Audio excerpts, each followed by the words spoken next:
जी sir, क्या कहेंगे? तो शतरंज की बात हो रही है, एज ए प्रोड्यूसर क्या कहेंगे इस फिल्म के बारे में?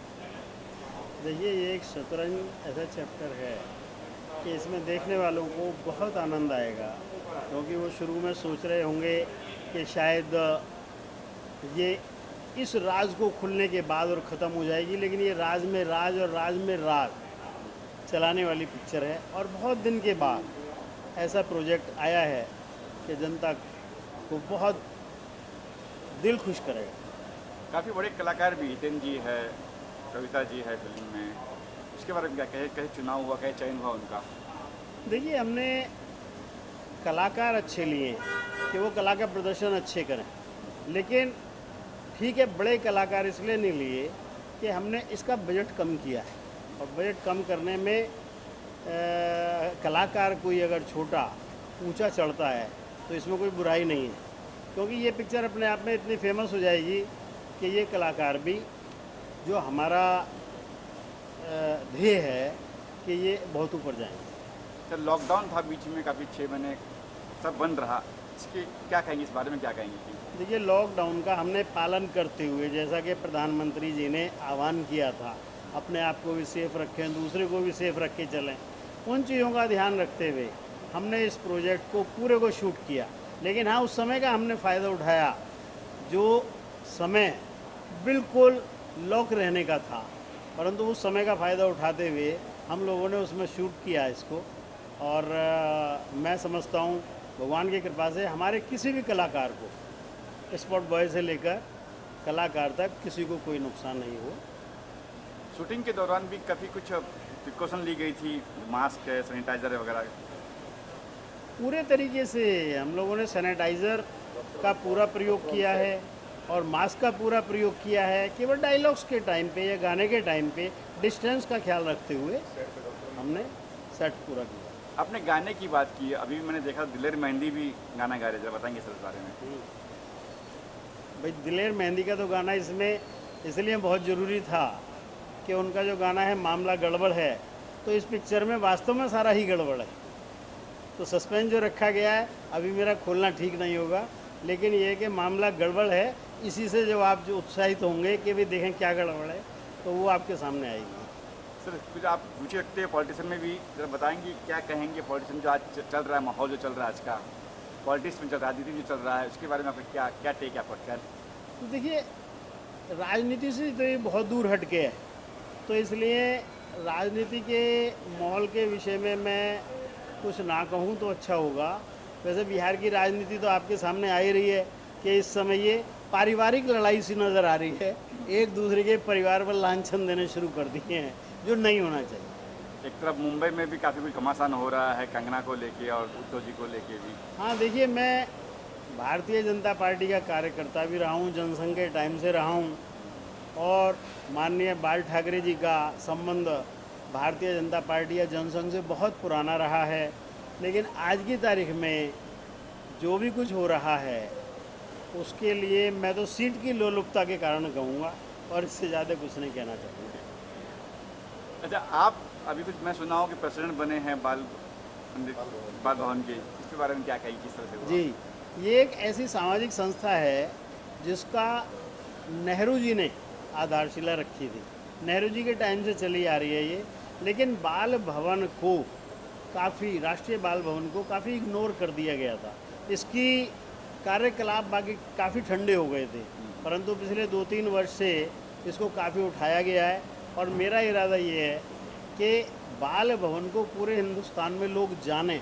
मैं इस तरीके की इसमें बाल फिल्मों का भी आदान प्रदान करना चाहता हूं, और गाज़ियाबाद में जो फिल्म सिटी बन रहा है उसमें एक बाल कला निकेतन का भी निर्माण करने का मेरा प्रोग्राम है। तो एज ए प्रोड्यूसर आप भी कोई बाल फिल्म निर्माण करेंगे वगैरह? एज ए प्रोड्यूसर आप भी कोई फिल्म बनाएंगे, वैसे सोचा आपने? हाँ, देखिए, मैं दिव्यांग बच्चों की ओर काफ़ी ध्यान देता हूँ। दिव्यांग बच्चों की 30 साल की मुझे मतलब सेवाएं हैं। मैंने जो सेवाएं दी हैं दिव्यांग बच्चों को 30 साल से दे रहा हूँ, और मेरा इरादा यही है कि दिव्यांग बच्चों की बाल फिल्में बाल कला निकेतन में गाज़ियाबाद में खूब ज़्यादा दिखलाई जाएं, जिससे लोगों का मोह हो। मेरा एक दिमाग में और भी है, ये जो ओल्ड एज होम है, ओल्ड एज होम और दिव्यांग का हॉस्टल एक साथ बनाया जाएगा, जिसमें ओल्ड एज होम के आदमियों को भी, बुजुर्गों को भी अपना समय काटने के लिए दिव्यांग बच्चों के साथ बहुत आनंद आएगा। तो मेरा ये एक सपना है जो मैं गाज़ियाबाद में बनाना शुरू कर चुका हूँ। हो सकता है अगले 2-4 साल में इसका उद्घाटन भी हो जाए। सर जरा हट के सवाल है, सुशांत सिंह के बारे में क्या कहेंगे सर? जो ये चला 4-5 महीने चला है, आत्महत्या, हत्या, फिर कहा गया आत्महत्या की थी, इसमें आपका क्या टेक है? देखिए, हर आदमी को ये पूरी स्टोरी सुनने के पश्चात ऐसा लगता है कि एक कलाकार किसी स्टेट का बहुत ऊंचा उठने जा रहा था, लेकिन कुछ कलाकारों को ऐसा लगा कि हमारी अहमियत कम ना हो जाए। तो इसलिए मैं भाई इतना ही कहूँगा कि इसको राज रहने दो, राज खुल जाएगा तो जाने कहाँ पहुँचेगा। फिर ड्रग की बात भी सामने आई और कहा गया ड्रग लेते हैं, कहीं कहीं बड़े नाम भी सामने आए और आज सब बंद हो गए। देखिए, ड्रग्स की आदत तो इसको डाली जा रही थी, ये पक्का है। और ड्रग्स की आदत पड़ने के बाद वास्तव में ये कलाकार नहीं रहता, ये अपने आप ही डैमेज हो जाता। लेकिन अपने आप डैमेज ना होने का ये थोड़ा बचाव रखता था, इसलिए इसको सुसाइड केस बना दिया, जो मुझे लगा। नहीं, एक तरफ सरकार कुछ और कह रही है, केंद्र कुछ और कह रही है, सीबीआई कुछ और कह रही है, लगता है कि आपको कि कुछ ना कुछ हुआ है, गड़बड़ हुई है यहाँ पे? हाँ, इसमें पूरी गड़बड़ हुई है सर, और गड़बड़ इसलिए हुई है कि ये एक बहुत ही तेज़ी से उभरता हुआ कलाकार था और इसकी कलाकारी सबको पसंद आ गई।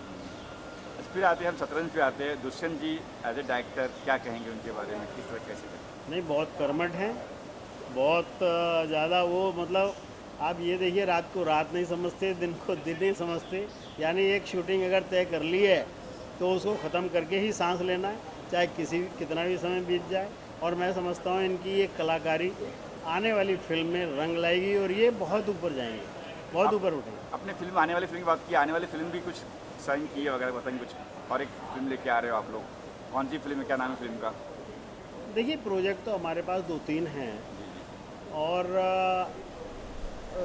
जहाँ तक मैं समझता हूँ जो रंग बिरंगी हम लोग अपना प्रोजेक्ट लाने की सोच रहे हैं, मेरा डिस्कस भी हुआ है उनसे कि बहुत ही ज़्यादा हंसी मजाक की पिक्चर होगी। और ऐसे टाइम में, कोरोना का टाइम है, जब पिक्चरें कम आ रही हैं, जैसे शतरंज है, तो मैं समझता हूँ बहुत बड़ा व्यापार करेगी। और ये रंग बिरंगी जो है, ये हंसी मजाक की होने के कारण लोग बहुत पसंद करेंगे इसको। मेरा प्रोग्राम ये है कि नए साल के फर्स्ट वीक में हम लोग शुरुआत कर दें शूटिंग की, और कम बजट की फिल्म होगी, लेकिन लोगों का बहुत मन लुभाएगी। सर थिएटर्स की बात करो, थिएटर कितने, क्या प्लान्स किया आपने शतरंज के लिए? थिएटर कितने मिलेंगे क्या? अप्रोक्सीमेट मैं समझता हूँ कम से कम 300-400 थिएटर को हम प्रोजेक्ट करके चल रहे हैं, और हमें सफलता मिलेगी।